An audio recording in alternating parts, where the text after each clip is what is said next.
May it please the Court. Good morning. Steve Marr from Schutz and Bowen, here with Alfredo Gonzalez.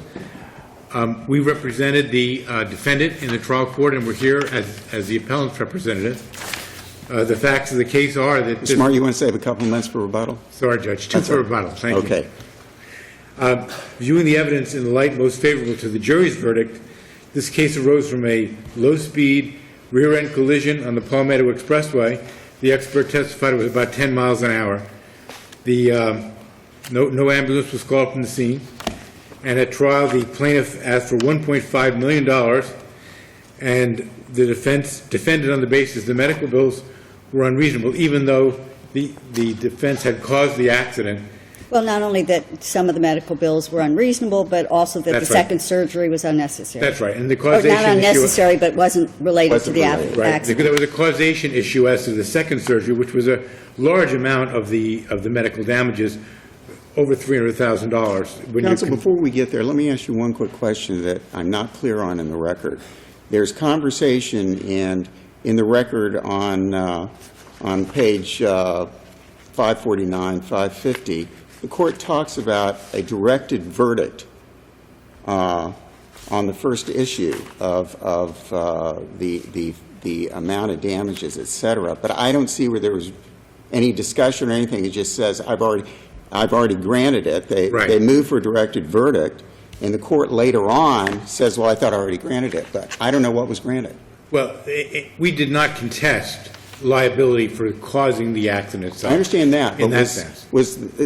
There's nothing in the record, as she says, I've already granted directed verdict. Was it solely, you had already admitted liability? Correct. As to the first and we did not deny that the first surgery was a result of the accident. Exactly. But and we said we were responsible for that. But my question was the directed verdict, because I'm kind of getting a back and forth, was the directed verdict, did it have anything to do with the amount of medical bills as to the first claim? He did move for a directed verdict on the reasonableness of the medical bills. That was denied. And that is the issue that went to the jury. Okay, I just want to make sure, because I know it went to the jury, and she denied it as to the hospital on the second. She said it was reasonable, but the question was causation. Columbia Hospital bill. Right. And I think that's the mistake that they make here on the appeal. They're merging together the $106,000 surgery when they're talking about he admitted the medicals were reasonable. Well, it is true. Our expert, Dr. Weidner, said that the $106,000 was not unreasonable, but we said, but it was not caused by the accident. Right. So the idea that she would give back and what she did in the additur was give back all the medicals in the case, not just the $106,000 that we think we proved to the jury we didn't cause. And if you look at the actual, in our brief we do talk about this, but if you look what the jury awarded $70,000 in past medicals as part of a $169,000 verdict, and $24,000 for future medical expenses, $25,000 for past pain and suffering, $50,000 for future. Right. And so when you look at this, it was a reasonable verdict based upon the defense that was made. The court excluded, I think it was Dr. Weidner, his testimony afterwards. Am I correct? Certain testimony that he gave. What we had said was because Dr. Weidner did not. No, I understand that. I understand that completely. But she excluded. She said later on in the motions. I shouldn't have allowed that. I shouldn't have allowed it. And she said, taking that out, you had no evidence whatsoever. Therefore, I'm granting the additur. I'm just summing up. Yes, but now let me ask you, what other evidence was there? I'm glad you asked me that question, because as was argued at that additur hearing, their own expert, Dr. Garrett Weinstein, so I'm quoting our counsel, said there's a compression factor, and there was a compression factor in the records. Their own doctor talked about the fact that something terrible, some type of trauma in the actual quote was tremendous trauma. The objected to testimony was whether there may have been some intervening trauma, correct? That's the objection, was that his testimony was that there may have been some intervening trauma. It was, and he actually went to the two MRIs. There was a 2004 MRI. I know, but what I'm saying, what was objected to was that testimony, not the testimony where he testified that the the fracture was not present in the earlier MRI, that the additional herniations were not present in the original MRI, that this wedging was not present in the original MRI. That was not objected to. From my understanding, the only objection was for him to say that that may have been caused by some intervening trauma. Am I correct or incorrect? What Because was I'm not frankly understanding why that matters. I think you're so correct, much. Judge, but let me explain what really I think happened was we had agreed not to put Dr. Right, but I Wendell. let's understand put you're that saying it aside. opened the door and all of that, but Put what that I'm trying to aside. do is get to the specific point that if that's the only thing that's objected to, and it's not objected that he give his opinion regarding what was seen in the original MRI at the time that he had the first surgery versus what is seen in the subsequent MRI when he has the secondary surgery, that was not objected to. He was permitted to testify as to what he saw in those films, correct? Well, that was not actually, yes, objectionable testimony. Actually, yes, Judge, and he was not the only doctor that at page 401 of the transcript, he actually did testify. Saying is That's he what did that- it. Before, yes, And yes, that's correct. not objected to, and Dr. Katzman Correct. also substantiated that testimony. Right. So the Yes. only thing that this whole argument is about is whether he could testify or did testify, and the jury should be allowed to consider that there may have been an intervening trauma? Yes, that's true, and their own treating chiropractor said the very same thing in their case. Well, and correct me if Doc- I'm wrong, It's correct a- me if I'm wrong, but to follow up Judge Rothenberg's question, and I think the point she's trying to get at, is there were medical records introduced where each of the doctors said you had the 2006 MRI, which only showed one problem. He had the discectomy. Yeah, and He had then the discectomy. Then we go 2 or 3 years to 2009, and we have in different locations of the spine herniations and compressions, which were not in the 2006. So even without Winders, Yes, okay, that's, Yes, I Judge. think, the point, and correct me if I'm wrong, I think where you and I were both trying to get to, that my question is it your argument that that was sufficient evidence for a jury to have drawn the conclusion that it did and award what it did? yes, and there was other evidence as well. There was evidence that the plaintiff himself had testified that he was in a later accident. He later denied. Well, he that. didn't actually testify he was in a later accident.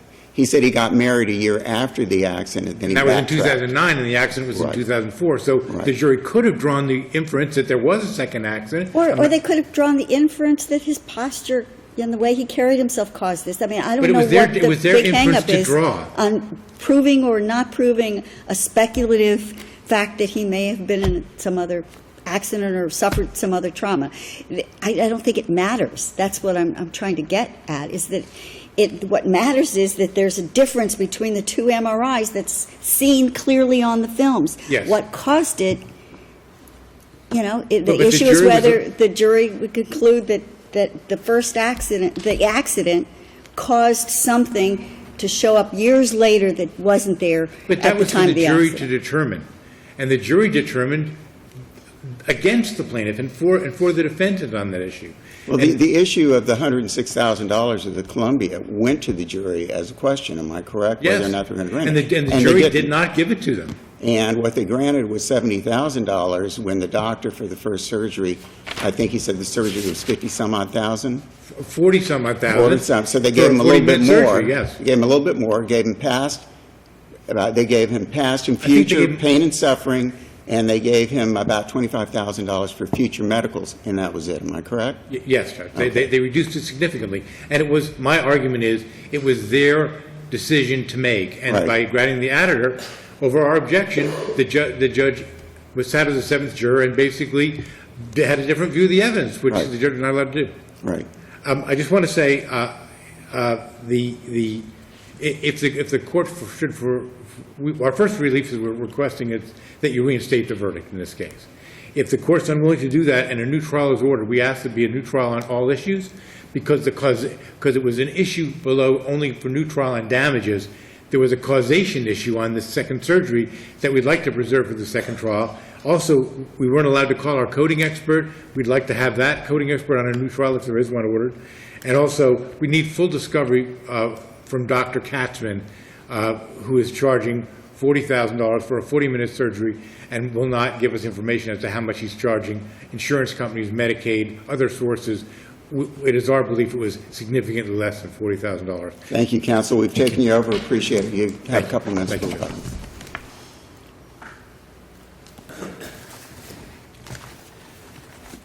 Good morning. Good morning. May it please the court. My name is Steve Goldsmith, and I represent the plaintiff.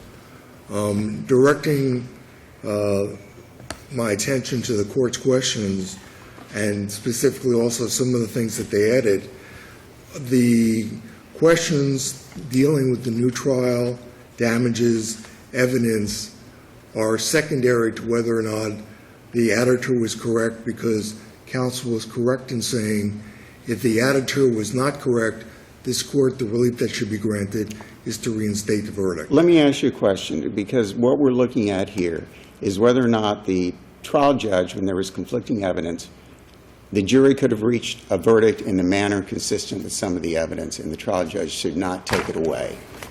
Why was the trial judge correct in this situation? Well, the judge would not have been correct, I will concede, in terms of the amount of damages. Awarding all the all the medical expenses that were incurred was not supported by the evidence. There was direct testimony as to the reasonableness of the services that were provided by Dr. Katzman, and clearly, to the extent the judge... Well, but there was testimony that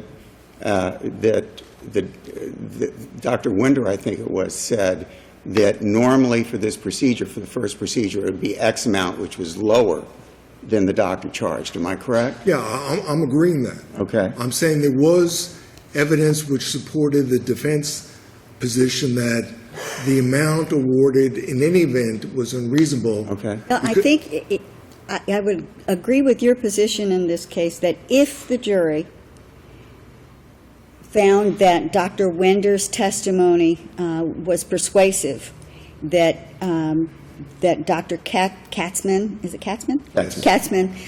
Overcharged for the procedures that he performed, then the numbers don't add up. I would agree with you. But now, the question I want to ask you is, what if the jury determined that the fees that were charged for the first surgery were reasonable and all the other medical expenses incurred before the second surgery, all the diagnostic testing, the chiropractic, all of that were reasonable, and awarded the full amount, but found that the second surgery was unrelated, the injuries complained of for the second surgery were unrelated to the accident? Would the fees, as testified to, without being reduced, be the $70,000? For example, Katzman charged or testified that he charged for that first surgery $51,000 and change. The chiropractic fee was approximately $10,000. I know there was lots of diagnostic testing done. It sounds to me that that comes pretty close to the $70,000 mark. Yes, I would agree, Your Honor. So if the jury had determined that all of the fees were reasonable but that the second surgery wasn't related to the first accident, you would agree that the additur would have been improper?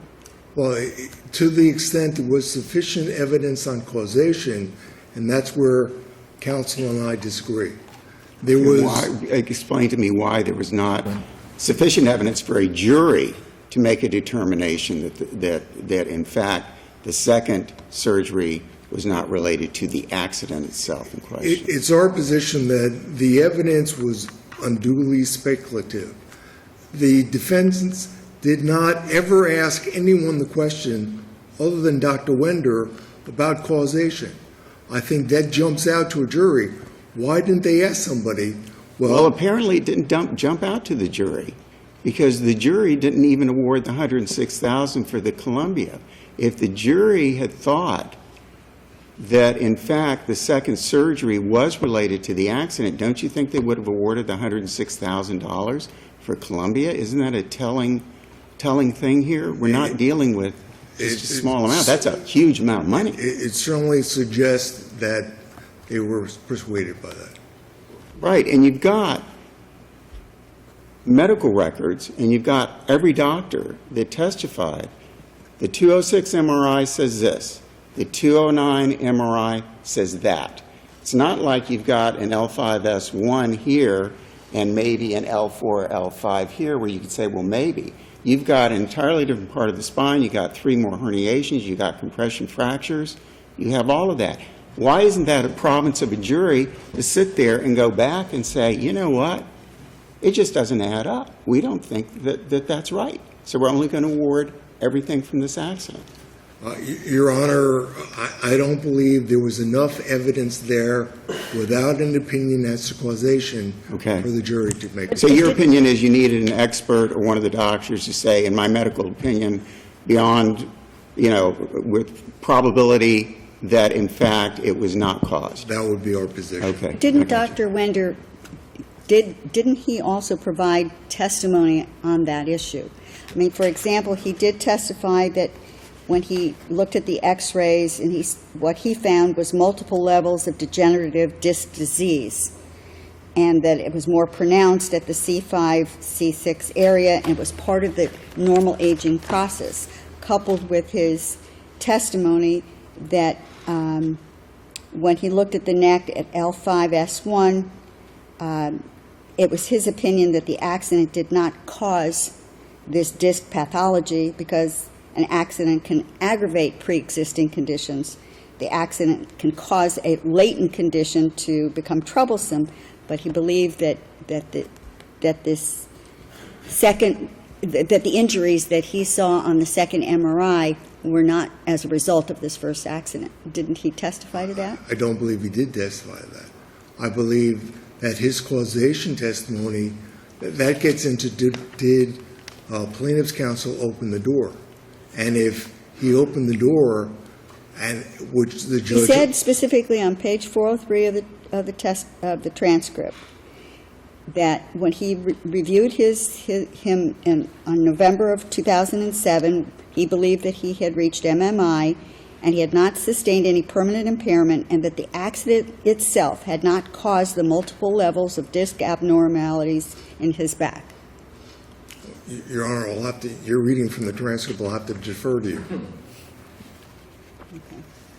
Well, then, doesn't that kind of mitigate your stand on this? Because there was some evidence as to that.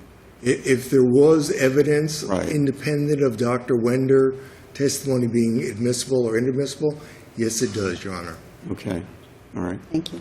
Thank you, counsel. Thank So, based upon what we're saying here, if the additur was incorrect, the proper relief that should be granted is to reinstate the verdict. And all the evidentiary issues, which I think are fascinating, are probably for another court to look at another time. Thank you very much, counsel. you. Appreciate it.